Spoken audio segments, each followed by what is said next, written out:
తాడిపత్రికి పెద్దారెడ్డి వస్తానన్నప్పుడు ఆపుతా వస్తే మొన్న కోర్టు ఆదేశాలంటూ రావడం, అయినా అనుమతి లేకుండా వచ్చారంటూ తీసుకువెళ్ళడం, నా ఇంటికి ఎవడ అనుమతి కావాలి అంటూ ఆయన రైట్ చేయడం, మళ్ళీ తాజాగా ఏదో ఇప్పుడు ప్రభుత్వ వ్యతిరేక కార్యక్రమం చేస్తున్నాం కాబట్టి దానికి రావడానికి సిద్ధపడుతుంటే మొన్ననే జేసీ ప్రభాకర్ రెడ్డి ఏం వార్నింగ్ ఇచ్చాను, మమ్మల్ని ఆ రోజు నువ్వు ఎంత పెట్టావో నీకు అది పెడతాం.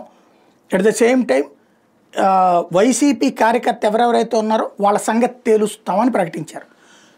ఏదైతే దానికి సంబంధించి వైఎస్ఆర్సీపీ నాయకుల్ని తన్ని తెరిమేస్తే ఎవర్రా మీకు దిక్కు అని ఆ రోజున అన్న మాటలకి ఇంపాక్ట్ అనుకుంటా ఇప్పుడు కనబడుతున్నటువంటిది. మొన్న ఒక కార్యకర్తకు సంబంధించిన షాప్ మీద దాడి చేసినటువంటి ఉదంతం మర్చిపోకముందే ఇప్పుడు తాజాగా తాడిపత్రి మండలం చొక్కలూరు ఎంపీటీ సభ్యురాలు మేరీ ఇంటి మీద దాడి జరిగింది. బూతులు తిడుతూ బెదిరింపులకు దిగారు. ఇంటి ముందున్న 2 బైకులు సీసీ కెమెరాలు ధ్వంసం చేశారు. ఆ సమయంలో ఇంటి మీద నిద్రిస్తున్న ఎంపీటీసీ భర్త భాస్కర్ భయంతో వీళ్ళు చంపేస్తారన్న భయంతో పైనుంచి కిందకు దూకాడు. దాంతో అతని కాలికి గాయమైంది. ఆయన ఇప్పుడు కర్నూలు ఆసుపత్రికి తీసుకెళ్లి ట్రీట్మెంట్ ఇప్పిస్తున్నారు. అంటే ఇవన్నీ అరాచకం అవుతుందా లేదా అన్నటువంటిది ఆలోచించుకోవాల్సినటువంటి అంశం.